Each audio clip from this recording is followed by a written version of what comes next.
पूर्णमदः पूर्णमिदं पूर्णात् पूर्णमुदच्यते पूर्णस्य पूर्णमादाय पूर्णमेवावशिष्यते। ॐ शान्ति शान्ति। ॐ सहना भवतु सहनौ भुनक्तु सह वीर्यं करवावहै तेजस्विनावधीतमस्तु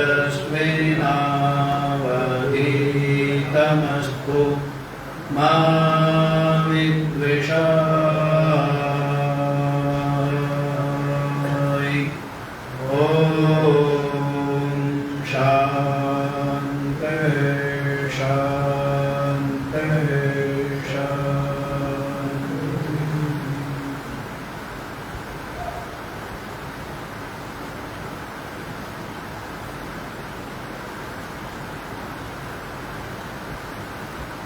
हाँ जी, तो क्या श्रवण कर चुके हैं आप लोग?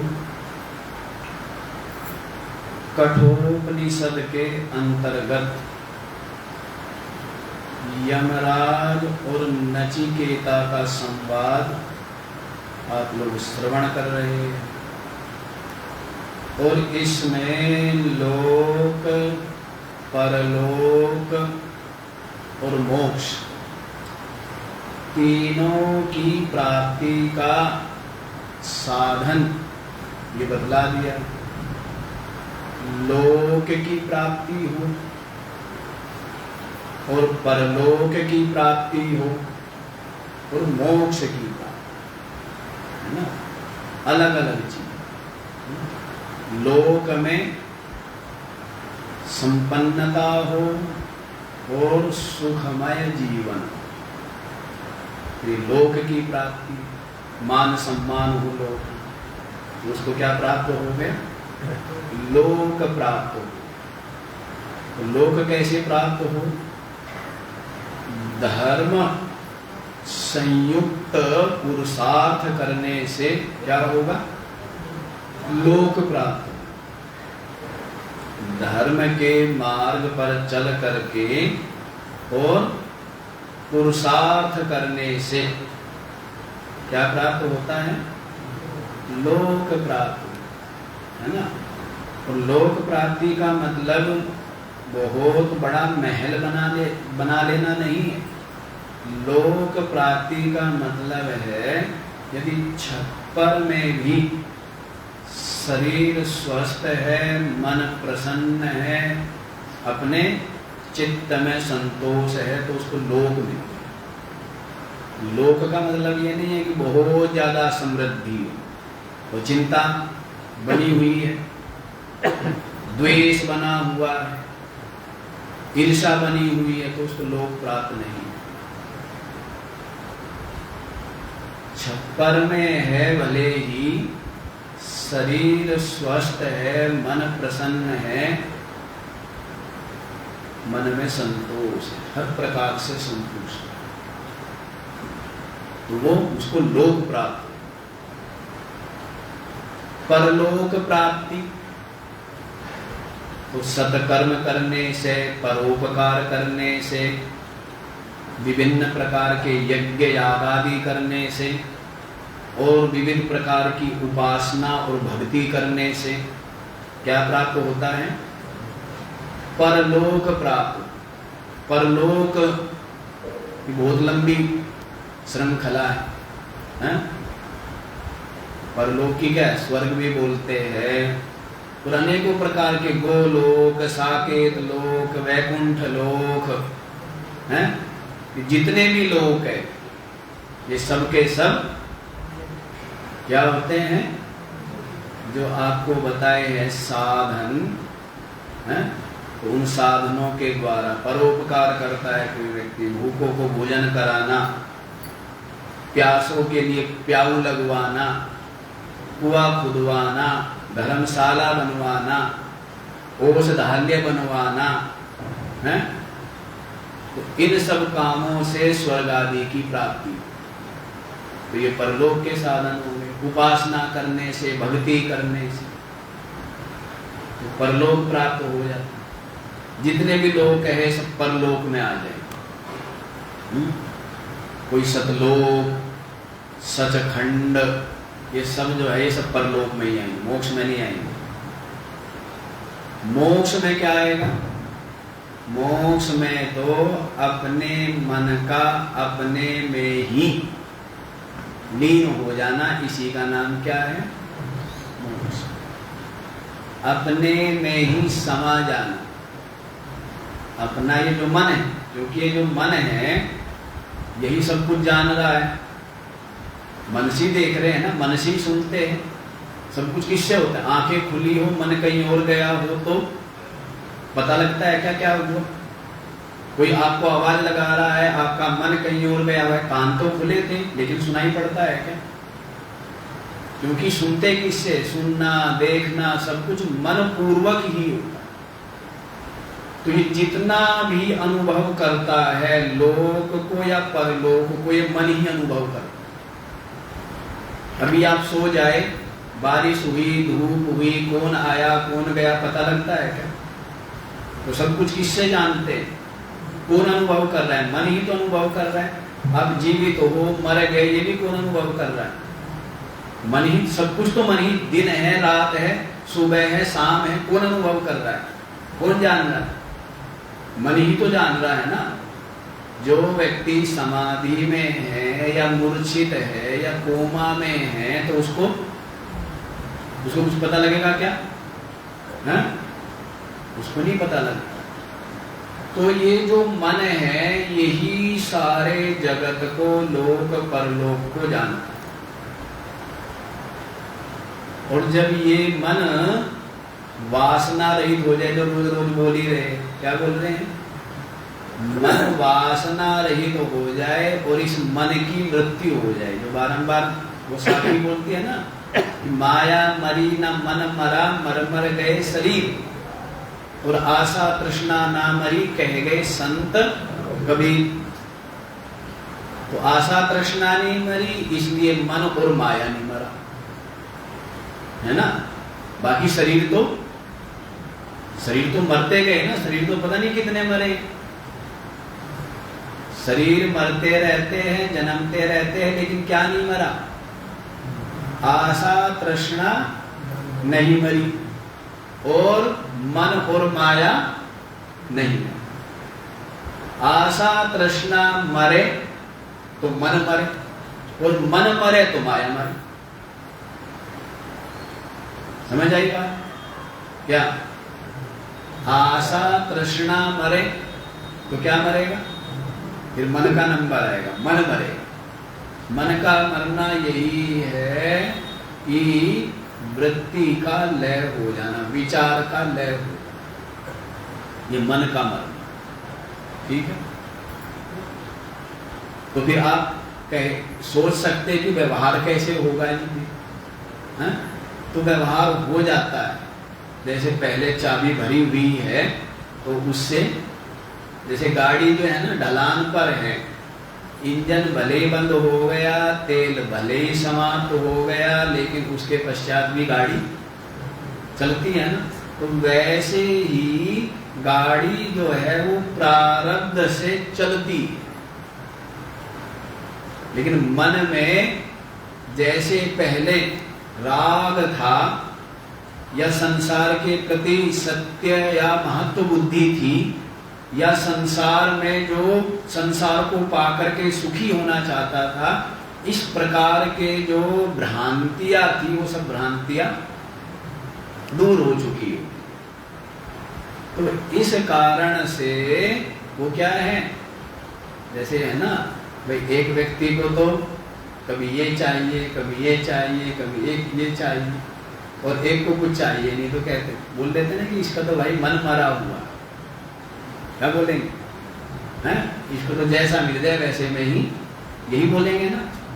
कि इसका मन तो भाई इसके वश में है, काबू में है, या इसने तो अपने मन को, आप लोग भी बोलते हो ना घर गृहस्थी में कि भाई मन को मार के रहना पड़ रहा है, मन को मार करके ये काम किया, मतलब किया तो, लेकिन ना उसमें ज्यादा सुख माना, ना उसमें ज्यादा लिप्त हुए, ना उससे ज्यादा संबंध है, तो ये क्या है? ये मन को मारना ही है, मन मारा। तो वैसे और मन का मरना ही मरना है। मन मर गया तो क्या हो गया? परमात्मा रह गया। ये जब मैं था तब हरि नहीं, ये मैं कहो मन कहो एक ही बात, मैं कहो मन कहो माया कहो सब क्या है? एक ही बात। तो माया मरा मतलब मन मरा तो मैं मर गया। अब मैं मर गया तो फिर कौन रह गया? हरि रह गया ना। कौन रह गया? जब मैं मर गया, मन मर गया तो कौन रह गया? हैं? हरि रह गया, परमात्मा रह गया। तो यही मन की मौत, मन की मौत हो तो फिर क्या मिल जाए? परमात्मा मिल जाए। देखो भक्ति हो, भक्ति मार्ग हो चाहे ज्ञान मार्ग हो, दोनों में क्या करना है? मैं को ही मिटाना। दोनों में क्या? जैसे बूंद ने अपनी मैं मिटाई, क्या हो गई? समुद्र हो गई, है ना। नदी ने अपनी मैं मिटाई तो क्या हो गई? समुद्र हो गई। और मैं मिटते ही यात्रा क्या हुई? जब तक मैं थी, नदी की मैं जब तक है, मैं गंगा हूं, तब तक दौड़ना पड़ता। जब तक गंगा जी में ये भाव है कि मैं और क्या गंगा, तब तक क्या करना पड़ रहा है? बंगाल की खाड़ी तक दौड़ना पड़ रहा है, दौड़ना पड़ रहा है। और फिर जहां गंगा जी समुद्र में मिली, अपना मैं छोड़ा और दौड़ना समुद्र हो गई। गंगा जी समुद्र में मिल करके क्या हो गई? समुद्र हो गई। अब उसको कोई गंगा जी कहता है क्या? जब तक गंगा थी तब तक दौड़ना पड़ा, पत्थरों से पहाड़ों से टकराना पड़ा, चट्टानों से टकराना पड़ा, जब तक मैं था। और जैसे ही गंगा ने मैं छोड़ा, वैसी गंगा क्या हो गई? समुद्र। तो वैसे ही जब तक मैं है तब तक दौड़ है, और मैं मिटी, मन मिटा तो फिर क्या है? यहीं के यहीं इसी ठोड़ में क्या हो गया? ये ब्रह्म रूप हो गया, परमात्मा। तो ये बहुत समझने के लिए बहुत कठिन प्रक्रिया नहीं है, समझने के लिए कोई बहुत ज्यादा कठिन बात नहीं है। भक्ति में भी क्या होता है? भक्ति में भी भक्त अपने मैं को मिटा करके, जैसे मीरा ने अपनी मैं मिटाई और श्री कृष्ण में ही क्या हो गई? एक रूप हो गई, मैं मिटा दिया। वैसे ज्ञान मार्ग में भी तो यही होता है। ये जो उपाधि वाला मैं है, जो शरीर को लेकर, इंद्रियों को लेकर, प्राण मन बुद्धि को लेकर के जो मैं है, जिसको जीव भाव कहते हैं, इसको मिटाया तो फिर इसके मिटते ही क्या है? ब्रह्म ही, परमात्मा। तो प्रक्रिया तो ये है, लेकिन बुद्धि में जो ये निश्चय बना हुआ है, क्या निश्चय बना हुआ है? कि संसार, संसार के विषय, संसार के पदार्थ क्या है? क्या है? सुख रूप है। ये भ्रांति दूर नहीं है, और इसीलिए इनका राग बना रहता है, इनके पीछे दौड़ता रहता है, और अध्यात्म की यात्रा में आगे नहीं बढ़ता।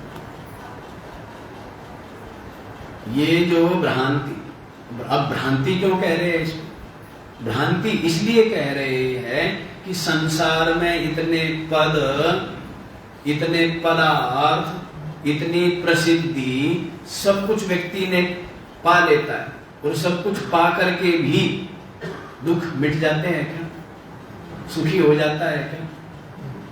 है, बल्कि जितना ज्यादा पाता जाता है उतना ही ज्यादा क्या होता जाता है, शांति आती जाती है या बेचैनी आती जाती है। जितना ज्यादा पाता है उतना ज्यादा बंधता है, जितना ज्यादा पाता है उतना ज्यादा क्या होता है, परिणाम में दुख को पाता है, जितना ज्यादा पाता रहता है। तो ये जो भ्रांति है कि संसार में पद को पाके, पदार्थ को पाके, प्रशंसा को पाके, विषयों को पाके मैं क्या हो जाऊंगा, सुखी हो जाऊंगा, तो ये तो भ्रांति है। जो प्राप्त होता है त्यों ही, पहले तो प्राप्त करने में कष्ट, प्राप्त हो जाता है तो उसके नष्ट होने का भय, चोर ना हो जाए, नष्ट ना हो जाए, है उसको संभालना है, वो अपने आप में एक बड़ी समस्या। और संभालते संभालते भी एक न एक दिन वियोग, तो फिर क्या हुआ, जब वियोग होता है तब क्या होता है, तो ये तो नियम है ना, जो जिसका संयोग है उसका जो मिला है यहीं मिला है, और यहीं पर बिछुड़ना भी यहीं पर ही होता है। तो इस कारण से यदि विचार करें तो क्या पाएंगे, यही पाएंगे कि सबके सब दुख रूप और बंधन। लेकिन बुद्धि में ये जो भ्रांति है इतनी सुदृढ़ है, कितनी सुदृढ़ है,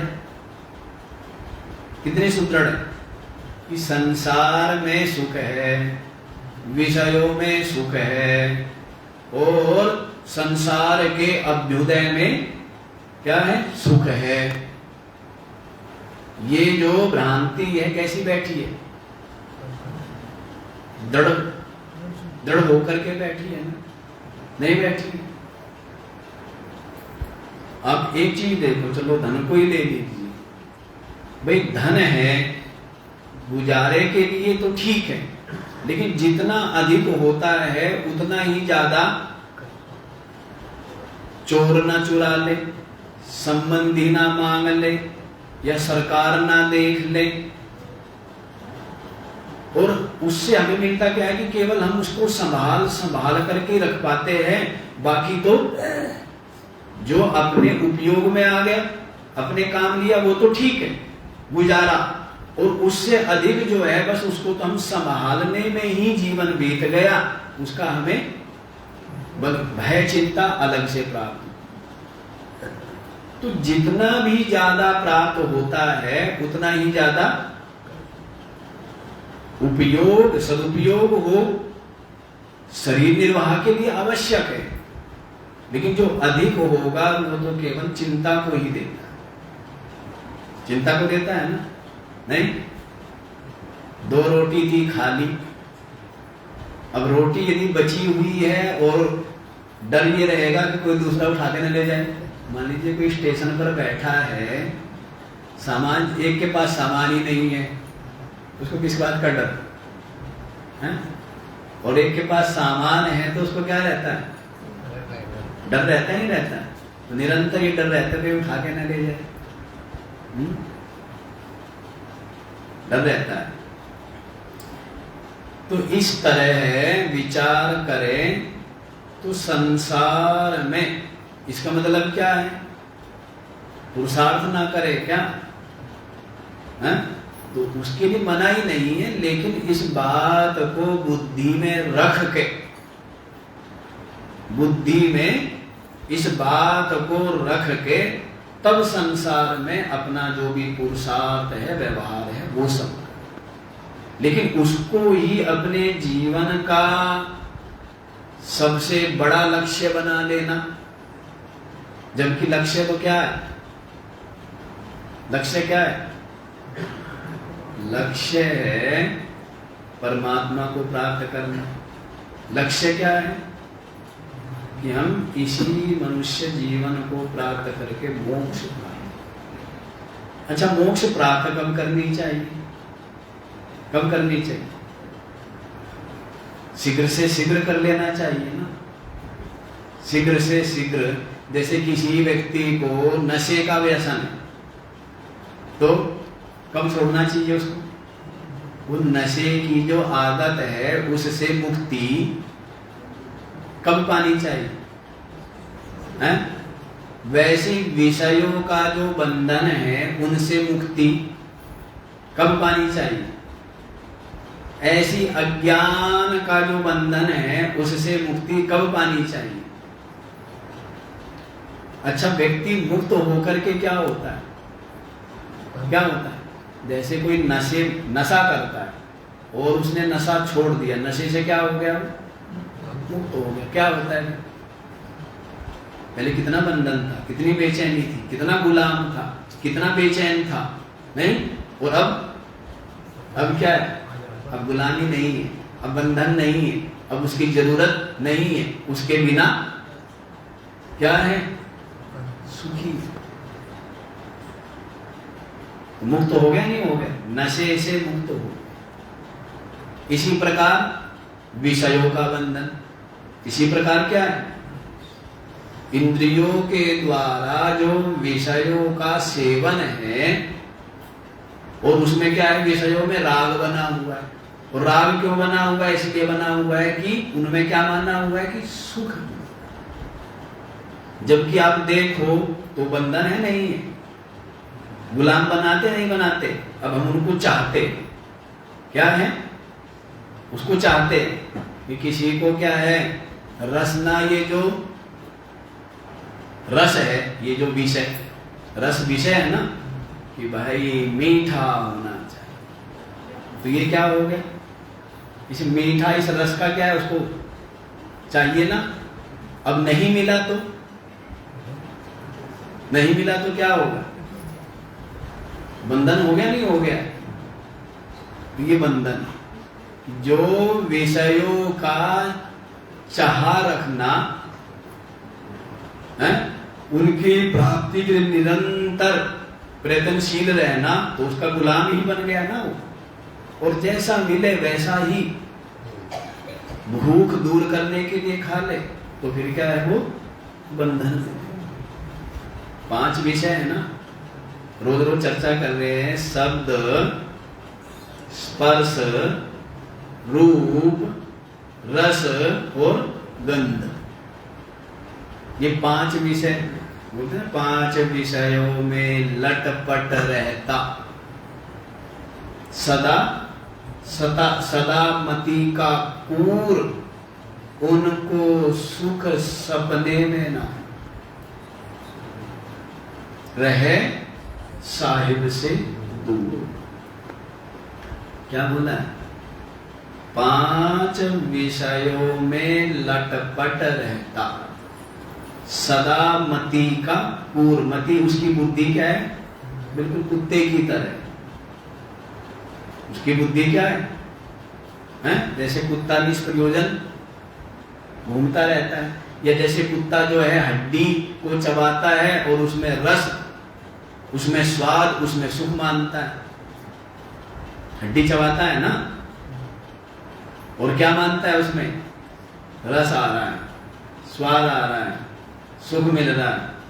जबकि होता क्या है? वो कहते हैं हड्डी को चबाने से उसके मसूड़े छिल जाते हैं, और मसूड़ों से खून जो बहता है वही खून अंदर जाता रहता है। और उसको क्या लगता है कि ये जो रस आ रहा है ना, ये जो स्वाद आ रहा है, ये किसमें है? हड्डी को चबाने से मिल रहा है, जबकि वो उसके ही मसूड़े का जो रक्त बह रहा है वो है। तो जैसे कुत्ता, तो वैसे ही विषयों में जो सुख मानना है, सुख कैसे मिलता है? विषय में सुख थोड़ा है। सुख तो अपना मन शांत होता है, अपना मन एकाग्र होता है, इसलिए सुख का अनुभव होता है। विषयों में सुख नहीं है।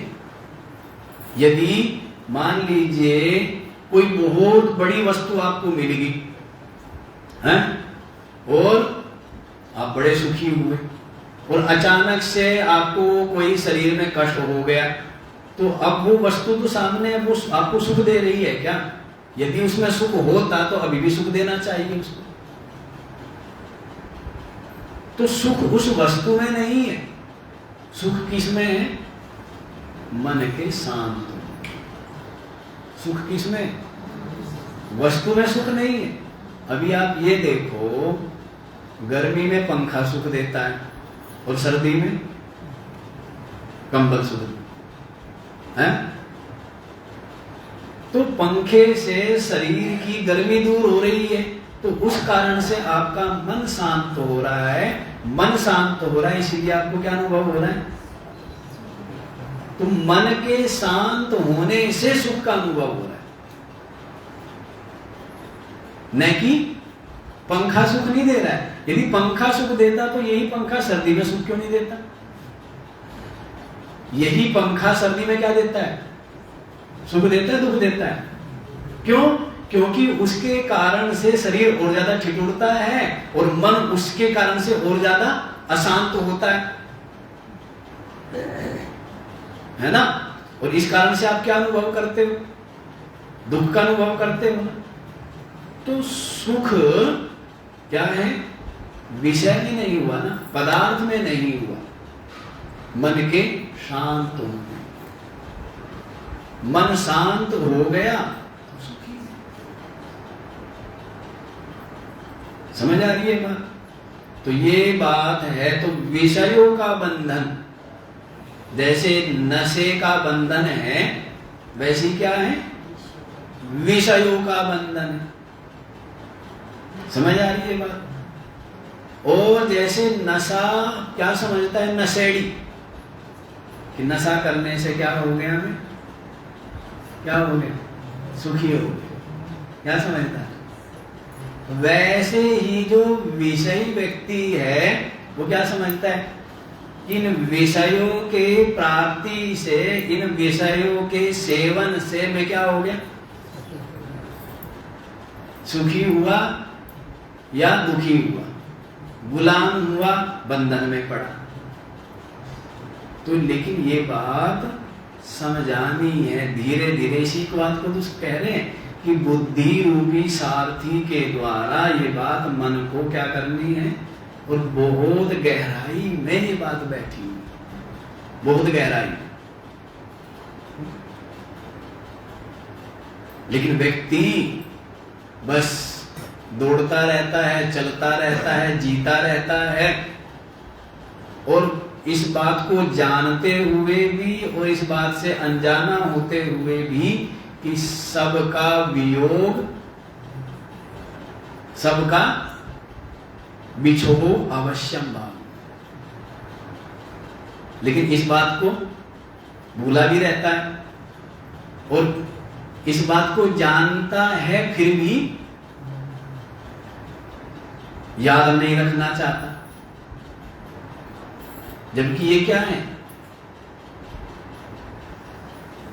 बिल्कुल सत्य है ना, कि जो कुछ भी प्राप्त है, चाहे ये शरीर प्राप्त है, चाहे परिवार प्राप्त है, चाहे कोई भी पद या पदार्थ प्राप्त है, सबका क्या है? और जितना हमारा उससे लगाव है, जब उसका वियोग होगा तब उतना ही हमें क्या होगा? उतना ही दुख होगा, उतना ही दुख होगा। तो इसी बात के लिए कहते हैं कि इस मन को समझाओ। क्या करो? मन को, बेटे को समझाते हो नहीं समझाते हो? हैं? भाई को, हैं? बाकियों को, और अपने मन को, हैं? कभी कभी अपने, देखो संतों ने बात किससे की है? मन से बात की। वो जगह अवधू कहा है ना, अपने मन को समझाया। देखो साखी भी लिखी हुई है, मन ही को प्रबोध ले, मन ही को उपदेश, मन को चेला कीजिए तो चेला सब देश। जीतादास जी महाराज की है। तो मन को ही तो समझाना है। किसको समझाना है? अपने मन को समझाए। मन को चेला बनाई, मन को उपदेश। किसको उपदेश करना है? समझ आ रही है बात? किसको? मन को। बाकी को तो समझाते हो, और मन को समझाए। मन अलग है और आप मन को समझाने वाले अलग नहीं हो क्या? बोलते हो ना मेरा मन, क्या बोलते हो? तो जो मेरा है वो मैं तो नहीं है ना। तो ये मेरा, जैसे मेरा बेटा, तो वो मैं नहीं है ना, मैं अलग हूं और बेटा अलग है। वैसे ही मेरा मन, तो मन अलग है और मैं, तो इस मन को क्या करो? मन को समझो। इसी को गीता जी में कहा है ना कि शनै शनै उपरमेद बुद्ध्या धृति गृहीतया आत्मसंस्थं मनः कृत्वा न किंचिदपि चिन्तयेत्। धीरे धीरे, शनै शनै उपरमेद, धीरे धीरे। एक तो होता है बहुत जल्दी जल्दी में वैराग्य हो गया, घर छोड़ दिया। एक होता है समझ रहा है, धीरे धीरे समझते समझते, हाँ कि भाई इसमें भी सुख नहीं, ये भी स्वार्थ है, ये भी क्या है, ये भी सबको अपने से मतलब है।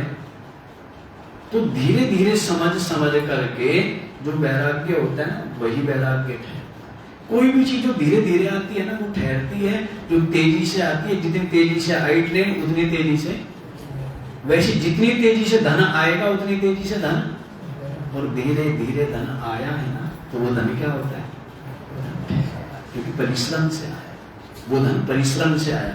और एक धन क्या है, लॉटरी लग गई, बहुत लोगों की लग जाती है ना, फिर वो क्या है, उनको आज तक कभी आपने देखा कि वो धनी रहे हो?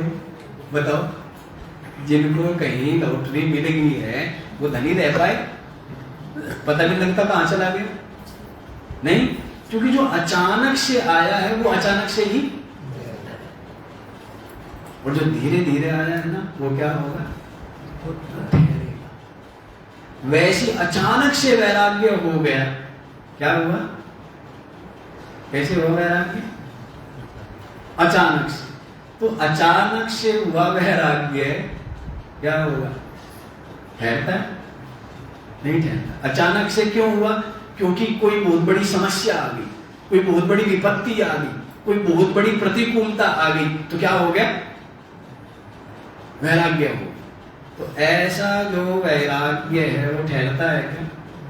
और एक समझ समझ के, हाँ भाई कुछ सार नहीं, सब कुछ आसार ही है, कुछ इसमें सुख नहीं है, कोई बंधन नहीं है। समझ के, सत्संग सुन के, विचार कर के क्या हो गया? तो धीरे धीरे विवेक जगा, धीरे धीरे वैराग्य हुआ। वो वैराग्य क्या होगा? एक मकान तो सुबह से शाम में बन गया बहुत तेजी से, गिरेगा कितने दिन में? और एक मकान जो है ना, नहीं, आजकल बड़ी तेजी से बन जाते हैं मकान, नहीं बन जाते हैं, मशीनें भी आ गई, सब कुछ हो गया, लेकिन अब आदमी उसकी रिपेयर करते रहो जीवन भर। मिस्त्री अभी कंप्लीट करके उद्घाटन किया, टूटी खराब हो गई, फुआरा खराब हो गया, और वो नल खराब हो गया, और उसका वो खराब पाइप खराब हो गया, और सीपेज आ गई, और ये लीक हो गया, लगे रहो जीवन बस इसी में बीतता है। क्यों जी? ऐसे ही है ना। तो मिस्त्री जो है वो कभी निकल पाते हैं घर के बाहर? तो इसी, और पहले देखो ऐसे आराम से, बड़ी मजबूती, बड़े परिश्रम से बने, ये देखो जो के त्यों। तो धीमे की तो बात है, सहज पके सो मीठा हुई। आजकल तो फल भी मिल रहे हैं, तो कैसे हैं? यूं इतना सा था, इतना हुआ, पक गया और सड़ गया, नहीं। और जो धीरे धीरे पकते हैं, धीरे धीरे बढ़ते, उनका मिठास, उनका स्वाद, तो धीरे धीरे ही ठीक होते। धीरे धीरे रे मना, धीरे सब कुछ होए। आजकल तो उल्टा है, धीरे धीरे कुछ नहीं, जो कुछ है सो स्पीड होनी चाहिए। क्या होनी चाहिए? फास्ट। भोजन भी फास्ट है, भोजन भी तो क्या बोलते हैं? फास्ट। फास्ट फूड मतलब बनाने में जल्दी बनता होगा, इसी को बोलते होंगे ना, ये जो धागे धागे से, ये फास्ट फूड में ही आते होंगे। हाँ,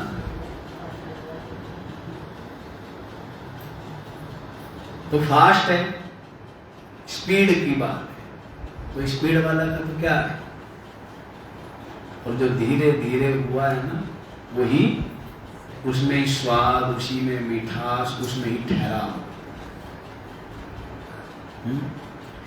तो वैराग्य की बात भी हम यही कहते हैं, धीरे धीरे, जैसे बोल रहे हैं गीता जी कह रही, शनै शनै ऊपर में, धीरे धीरे अपने मन को उपराम, धीरे धीरे बुद्धिया, कैसे उपराम करेगी? बुद्धि के द्वारा।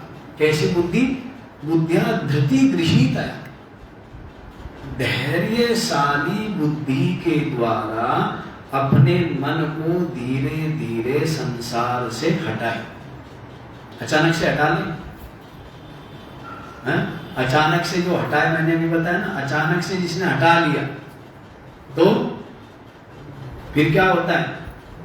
फिर उनका ही चिंतन होता रहता है, और जो उनका चिंतन करके उनको असार समझ के, बंधन और दुख रूप समझ के आया है, तो उसका क्या होता है?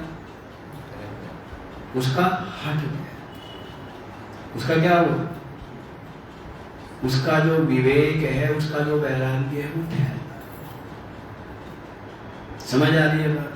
तो मन को समझाओ, मन को समझाने की तो बात है। बंधन यही है, नशा, विषय, और विषयों की जो चाह है, यही तो बंधन है। निरंतर चाह रहती है ना, यही बंधन है।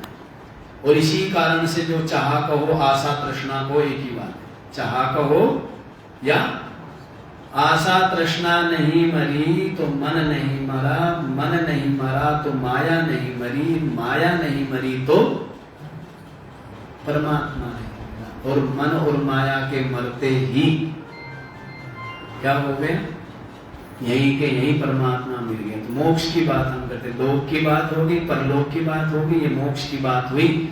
दूर दूर चले गए, यहीं पर आ जाओ। वैसे तो प्रवचन ही हो जाता है, यहाँ पर जो सत्संग वाला है रोज का, वो छूट ही जाता है। छठा मंत्र हो गया ना, छठे मंत्र का जो है भाष्य, वो देख लीजिए आप लोग।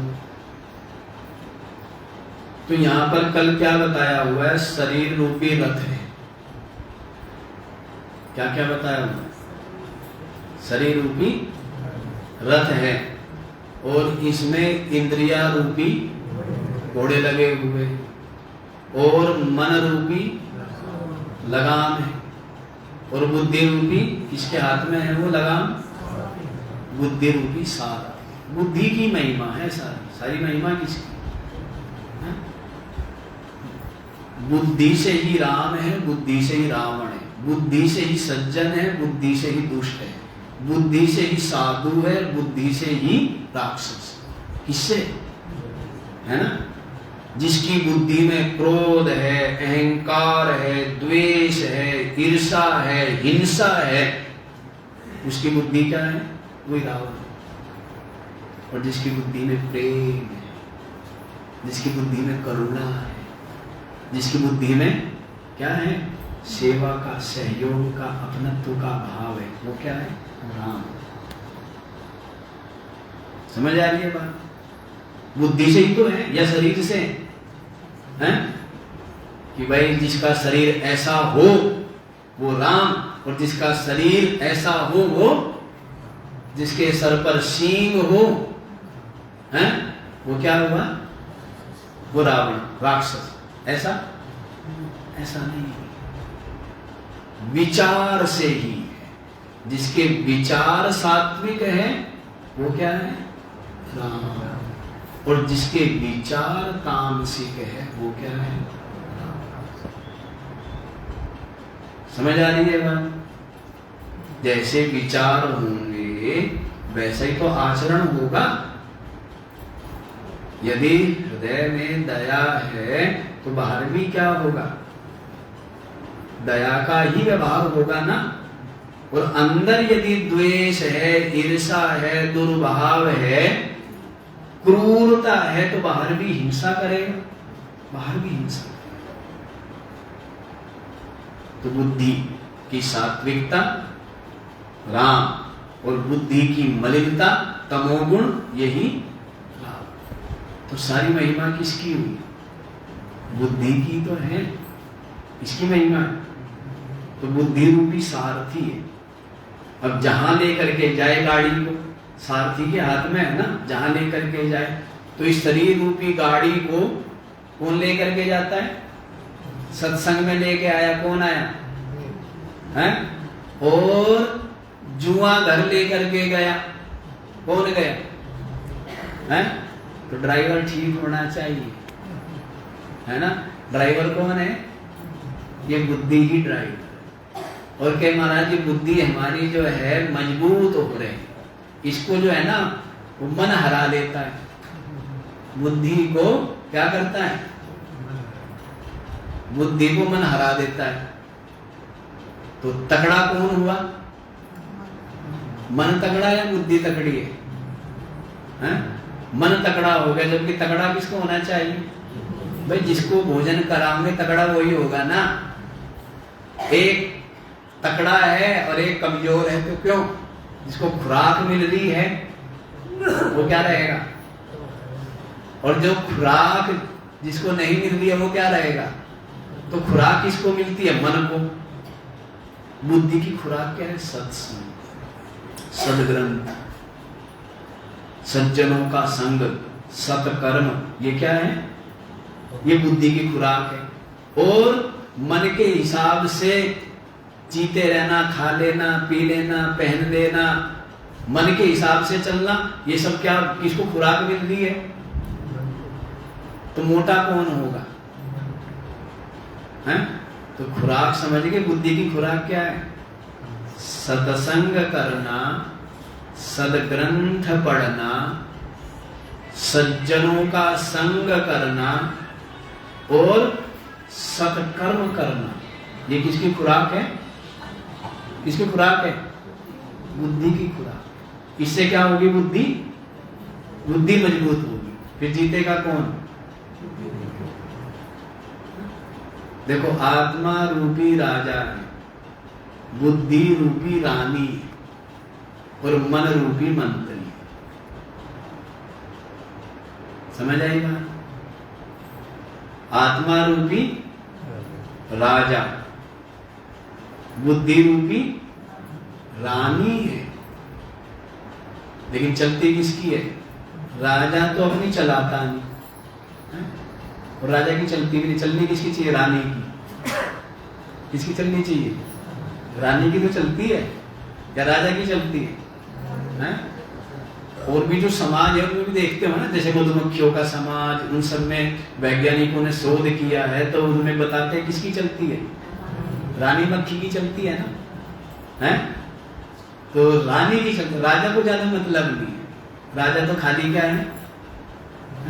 जो कुछ करती है माताएं तो करती है, आदमी ने तो पैसे लाके दे दिए। अब वो जो कुछ घर को सजाना हो, संवारना हो, बढ़िया भोजन बनाना हो, घर में सब प्रेम से रहे, ये सब कौन करती है? घर को स्वर्ग बना दे या कलह का घर बना दे, तो कौन करेगी?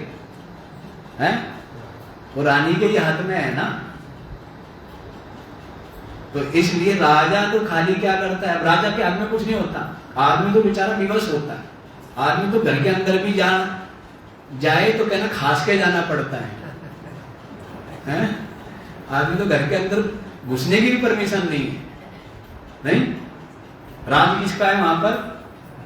घर के अंदर राज किसका है? बुढ़िया जो है यूं चौक में पीढ़ा डाल के हैं और यूं बैठ जाए, यूं आदेश देती रहे, तो राज किसका चलता है घर में? हैं?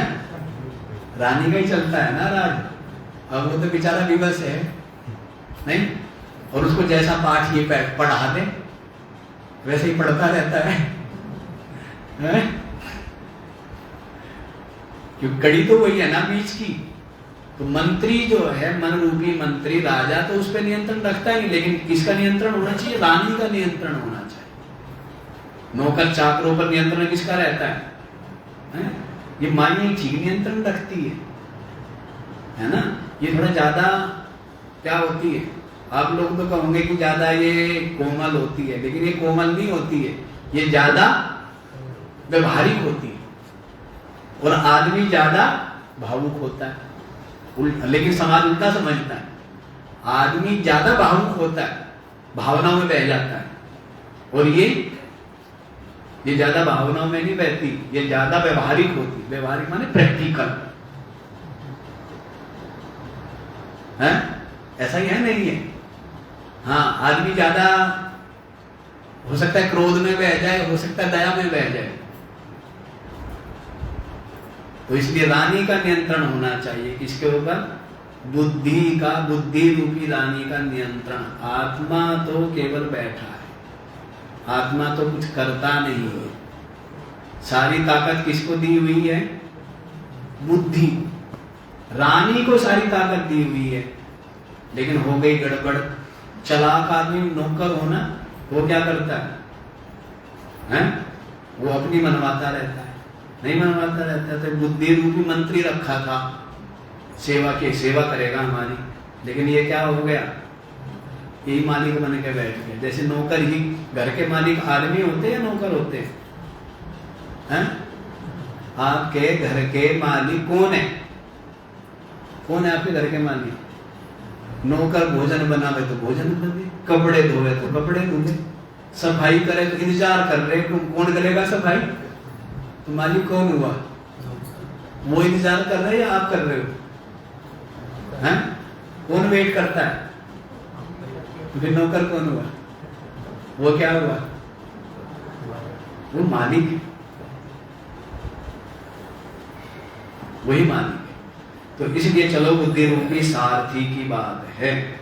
तो ये दो बात बताई थी। जिसका बुद्धि रूपी सारथी विवेकी नहीं है तो उसके इंद्रिया रूपी घोड़े वश में नहीं है, और जिसका बुद्धि रूपी सारथी विवेकी है तो उसके इंद्रिया रूपी घोड़े क्या होते हैं? वश में। तो इंद्रिया रूपी घोड़े वश में होने का लाभ क्या है, और इंद्रिया रूपी घोड़े यदि वश में नहीं है तो उससे हानि क्या है? तो लाभ हानि आपको पता ही है, मोटे तौर पर नहीं पता है। घोड़े यदि वश में नहीं होंगे तो कहाँ डालेंगे गाड़ी को? खड्डे में डालेंगे, नहीं डालेंगे। और घोड़े यदि वश में होंगे तो गाड़ी जहां आपको पहुंचना है वहां पहुंचे। तो इसी बात को लिए आप लोग 7वां मंत्र देख लीजिए, 7वां और 8वां दोनों भी देख सकते हैं। यस्त्व विज्ञानवान भवत्या मनसकः सदा शुचिः न स तत्पदमाप्नोति संसारं चाधिगच्छति। यह तू विज्ञानवान भवति अमनस्कः सदा अशुचिः न स तत्पदम् आप्नोति संसारं च अधिगच्छति।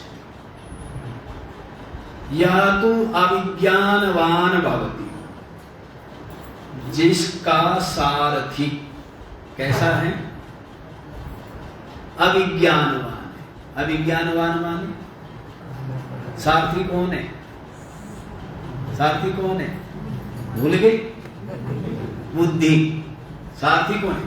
इस शरीर रूपी रथ का को ले चलने वाला, ले जाने वाला कौन है? बुद्धि है ना। बुद्धि से यहाँ वहां सब जगह चलते हैं। और इसमें क्या क्या बताया? इंद्रिया रूपी घोड़े बताए, ये पैर हाथ, कितनी इंद्रिया? 10 इंद्रिया है ना।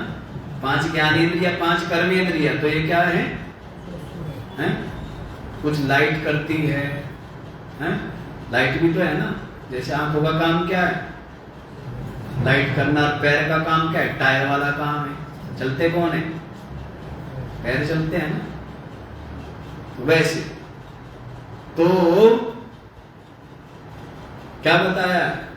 इंद्रिया रूपी घोड़े, मन रूपी लगाम किसके हाथ में होना चाहिए?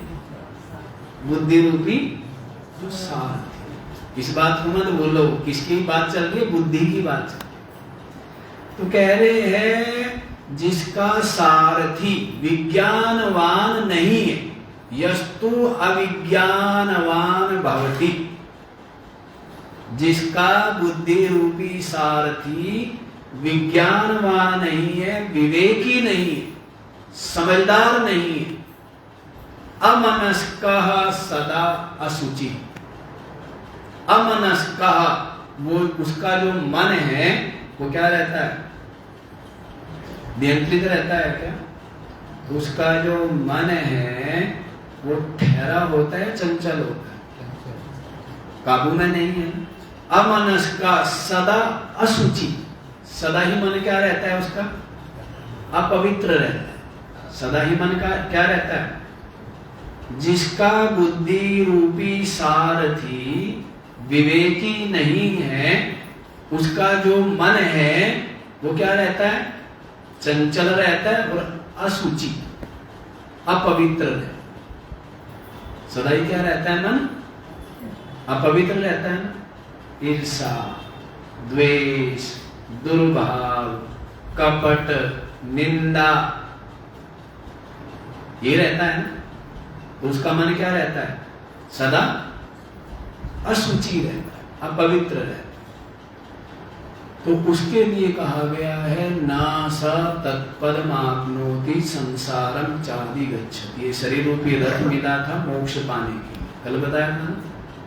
इस शरीर रूपी रथ में बैठ करके लोक को पा लेता है, और इस शरीर रूपी बैठ रथ में चल करके किसको पा लेता है?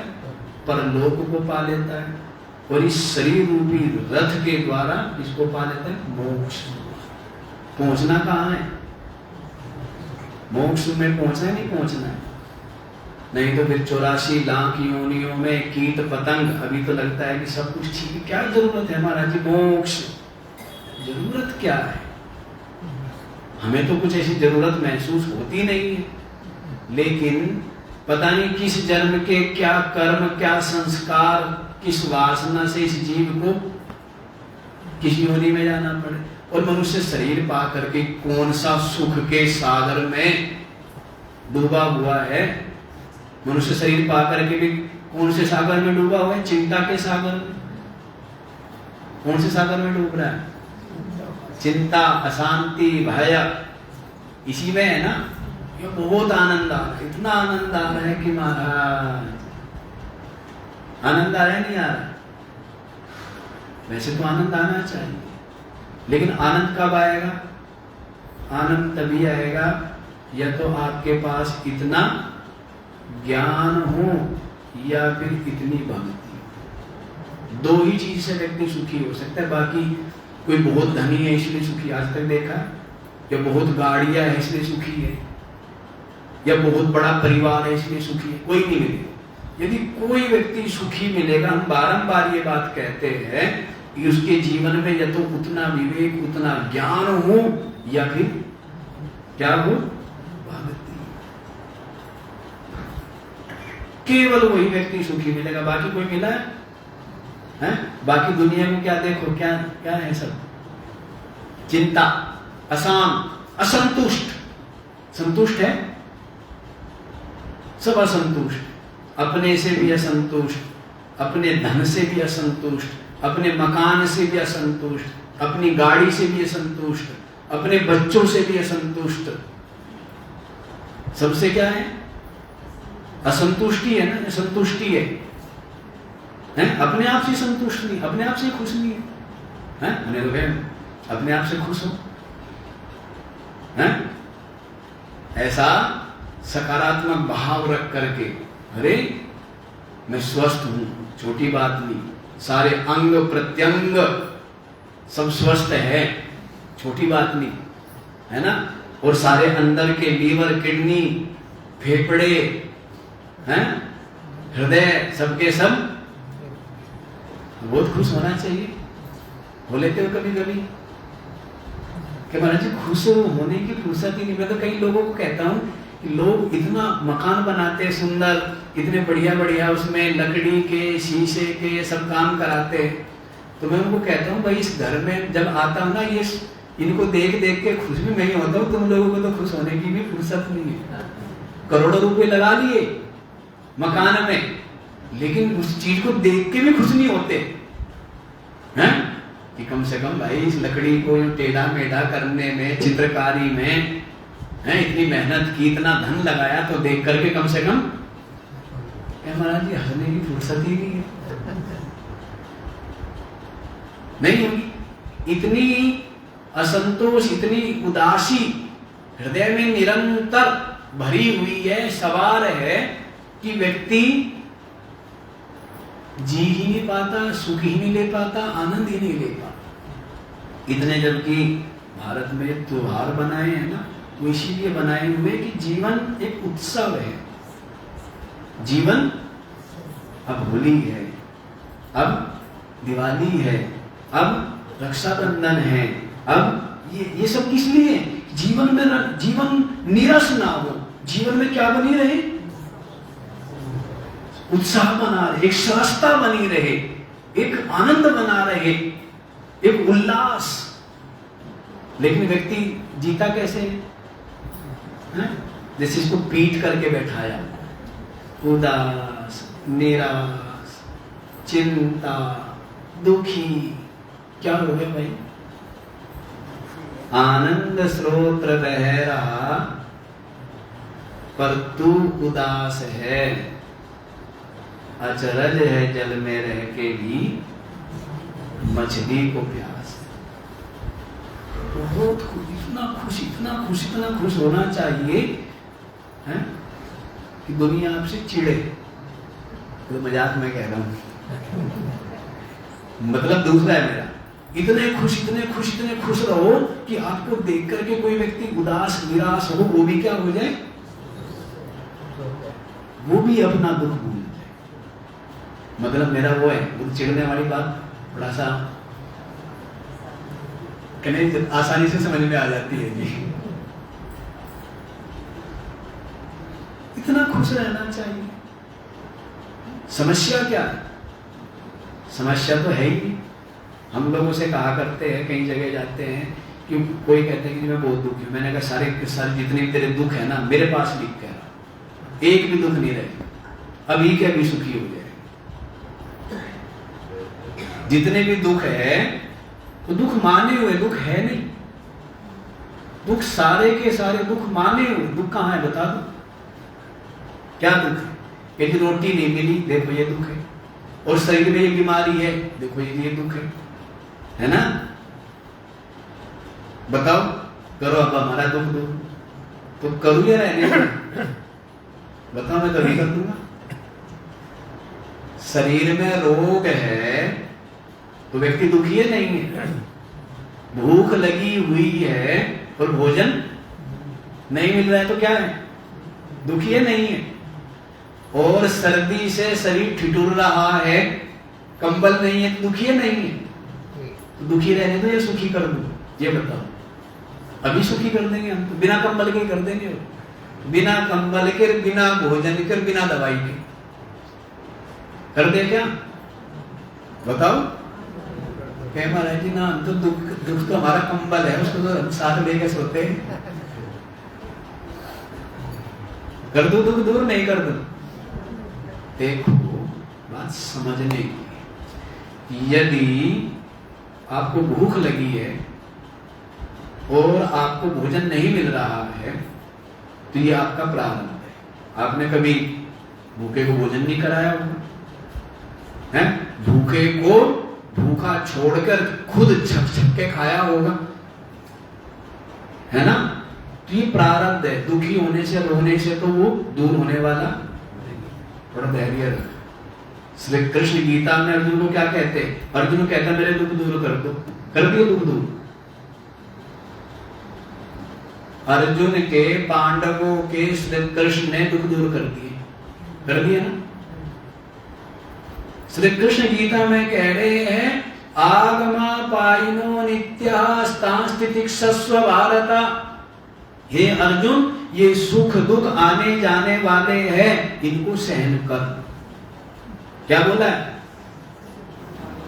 ले तेरे को आशीर्वाद दे दिया, तेरे दुख दूर हो गए, कर दिए श्री कृष्ण ने। बताओ,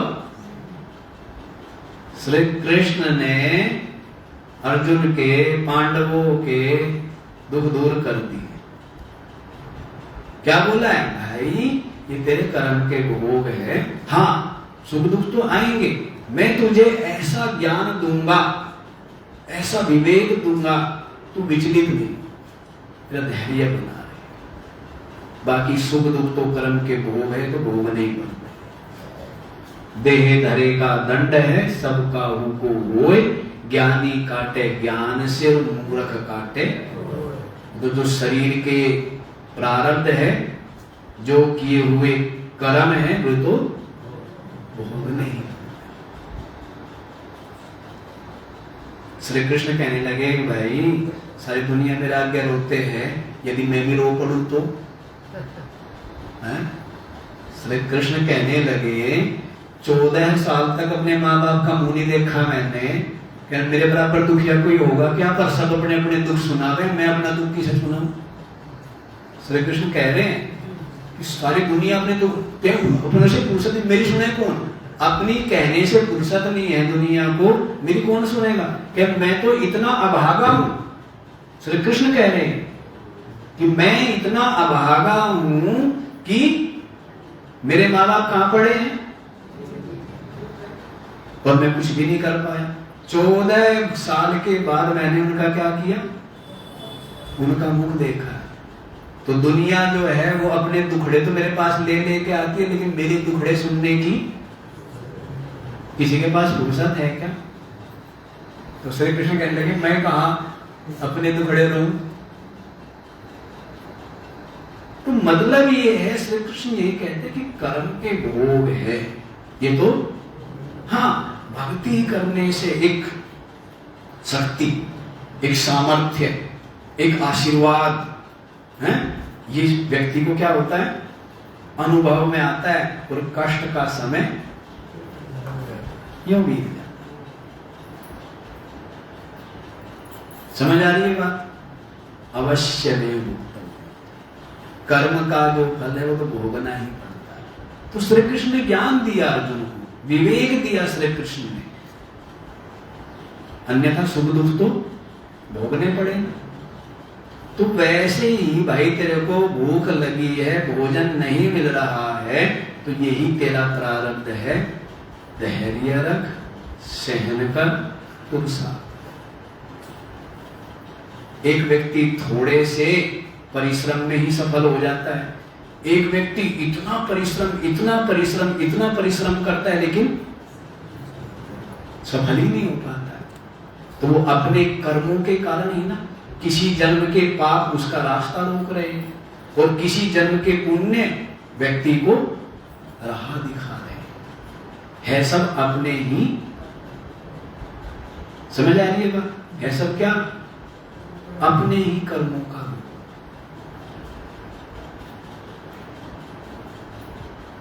तो रोटी नहीं मिल रही तो ये बात, कंबल नहीं मिल रहा तो यहां भी यही बात, और सुखी बोले चल तेरे को रोटी तो नहीं मिल रही लेकिन हाथ पैर तो ठीक है, तेरे सर में कीड़े तो नहीं पड़े, तेरे ऊपर किसी का कर्जा तो नहीं है, तेरे शरीर में कोई गंभीर बीमारी तो नहीं है, बोले खुश।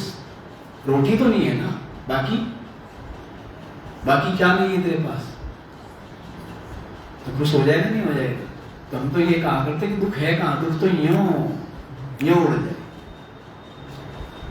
पर कब उड़ जाए?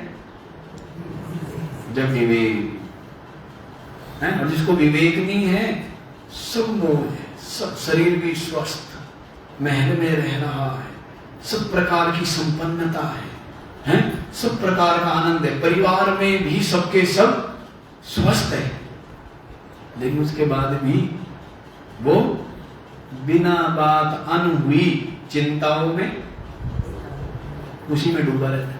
यदि ऐसा हो गया तो, यदि ऐसा ना, कभी ऐसा ना हो जाए, कभी वैसा ना हो जाए, नहीं सोचता रहता है। नकारात्मक सोच सोच के सब कुछ ठीक है, लेकिन तो दुखी किसके कारण से हुआ? विवेक के कारण, बुद्धि के कारण ना। तो जिसको समझ है, बारंबार हम कहते हैं, जिसको समझ है नरक में बैठा दो, वहां भी सुखी रह लेगा, और जो मूर्ख है स्वर्ग में बैठा दो, उसका काम है रोना। मूर्ख व्यक्ति को वहां बैठा दो, अरे आपका शरीर स्वस्थ है, छोटी बात है क्या है? लेकिन देखो ना, लोगों की किडनी फेल हो गई, लीवर फेल हो गए, क्या क्या तकलीफ है। लेकिन व्यक्ति समझ के बिना कंगाल है। बाकी तो सब, मैं कई बार कहता हूं ना, सब कुछ दे दिया, सुंदर शरीर, स्वस्थ सुडोल शरीर, धन संपत्ति, बढ़िया परिवार, सब कुछ दे दिया, अकल नहीं दी। तो मैं कई बार कहता हूं कि भगवान ने उसके साथ क्या कर लिया? धोखा कर लिया। सब कुछ दे दिया, क्या नहीं दी है? और कुछ ना देता, बस एक ही चीज दे देता, बाकी कुछ ना। जिसके पास अकल है ना, धन तो वैसे ही कमा लेगा। जिसके पास अकल है ना, मित्र तो अपने आप बना देगा। और जिसके पास अकल नहीं है ना, बने बनाए मित्र भी क्या कर देगा? नहीं, बस अकल होनी चाहिए, बाकी कुछ नहीं चाहिए। क्या होनी चाहिए? खाली अकल कह दो, समझ कह दो, विवेक कह दो, बुद्धि कह दो, एक ही बात। यदि समझ है तो सब कुछ कर लेगा। बारंबार हम कहते हैं, बारंबार के ज्ञान की तो महिमा है, सारी महिमा ही ज्ञान की है। सारी महिमा किसकी है? रोटी बनाने का ज्ञान, गाड़ी चलाने का ज्ञान, मशीन ठीक करने का ज्ञान, सारा महिमा ही ज्ञान की है। महिमा किसकी है? ज्ञान की है ना। मजदूर तो मजदूरी कर रहा है, और जो उसको निर्देश देने वाला ज्ञान जिसको है, वो आराम से बैठा हुआ है कमरे में। मजदूर को मिलते हैं 100 रुपए, उसको मिलते हैं लाखों रुपए। क्यों? किसके कारण से? ज्ञान के कारण। सारी महिमा ही ज्ञान। इसलिए निरंतर सीखो, सीखने की भूख होनी चाहिए। और जो सीखता है ना, ज्ञान, मुक्ति ज्ञान से मिलती है। अज्ञान से मुक्ति किससे मिली? भय से मुक्ति किससे मिली? है? भय रहता है ना, अज्ञान। जिसको रोटी नहीं बनानी आती तो उसको अज्ञान है, और उसको भय है। नहीं भय, खुद भी भूखा रहने का भय है, और जो परिवार के लोग आए, संबंधी लोग आए, तो भय है उसको नहीं। उसको सब ज्ञान जिसके पास नहीं है ना, वो अज्ञान है उसके पास, भय है उसके पास, भ्रांति है उसके पास, दुख है उसके पास। और जिसके पास ज्ञान है, जिसके पास ज्ञान है, वो क्या है? निर्भय, वो सुखी है, वो निश्चिंत है। तो सारी महिमा ज्ञान है। और अज्ञान से ये जीव है, और ज्ञान से क्या हो जाता है? ब्रह्म। समझ गया सोई ब्रह्म है, नहीं जीव का। सारी महिमा ज्ञान की, इसलिए बुद्धि की है सारी बात। तो दुख दूर हो जाते नहीं हो जाते? बस अकल दे दो, सारे दुख दूर हो गए। अर्जुन कितना दुखी है, कितना दुखी है ना? क्या कह रहा है? शरीर मेरा कांप रहा है, रोम मेरे हर्षित है, आंसू बह रहे हैं, अंदर से त्वचा जल रही है, शरीर कांप रहा है, खड़ा रहने की भी ताकत। गांडीव धनुष, जिसको मैं यों बाण छोड़ता हूं इतनी तेजी से, 3 योद्धाओं के बराबर अकेला, वो गांडीव धनुष खाली पकड़ने में, उठाए रखने में भी समर्थ नहीं हो। शरीर कांप रहा, इतना दुखी अर्जुन। अर्जुन को क्या प्रसाद दिया? ज्ञानी को दिया। और क्या दिया? क्या दिया? और अर्जुन यों, इतनी ताकत आ गई? नहीं आ गई? याद दिला दिया ना, जैसे हनुमान जी को याद दिला दिया जामवंत ने। हैं? हनुमान जी को क्या याद दिला दिया ना? हनुमान जी बैठा हुआ था, भाई बड़े बड़े लोग हैं, इनके सामने मैं क्या बोलूं, जामवंत जैसे, अंगद जैसे, है ना, बड़े बड़े पराक्रमी है।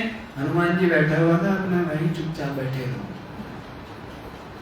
फिर हनुमान को जामवंत ने देखा, हनुमान जी वहां बैठा, ये तो सारे यहाँ किनारे खड़े हुए और हनुमान जी उधर बैठा कि मेरा तो कोई मतलब ही नहीं है समुद्र पार करने का। या तो जामवंत ने जाकर के कहा हनुमान को, हनुमान जी आप अपनी शक्ति, अपनी महिमा को भूल रहे हो, हैं? आप में तो अथाह बल है, अथाह शक्ति है, बस याद दिलानी थी। और फिर तो गुरु भी तो क्या करता है, आपकी शक्ति को याद दिला। शक्ति तो आपने वो, आपके अंदर उत्साह, आपके अंदर आत्मबल, आपके अंदर हिम्मत, शक्ति तो आपके अंदर है। उस शक्ति को क्या करता है, जैसे लकड़ी में आग है, उसको क्या कर देता है, प्रकट कर देता है ना। तो वैसे याद दिलाया तो हनुमान जी ने समुद्र लांघ दिया ना, तो वैसे अपनी शक्ति को भूल गए आप। आपके पास भी क्या है, अनंत अथाह शक्ति है, आपके लिए कुछ असंभव नहीं है। क्या नहीं आप कर सकते, असंभव आपके लिए कुछ, अब जो चाहे आप वो कर सकते, पर उसके लिए केवल एक चीज चाहिए, बाकी किसी चीज की जरूरत नहीं। बाकी क्या चाहिए, बाकी कुछ नहीं चाहिए, है ना। क्या चाहिए, केवल चाणक्य के पास क्या था, क्या नहीं कर दिया, सब कुछ अकल, सब कुछ विवेक, सब कुछ ज्ञान। अभी बताया ना, राम के अंदर इतना ज्ञान है कि राम सबसे प्रेम करते हैं, छोटे से छोटा है, जो अपने आप को कितना, सबसे प्रेम, सबको गले लगाया राम ने, है ना, सबके प्रति आत्म भाव रखा, दया का भाव है, करुणा का भाव है, इसलिए राम भगवान है।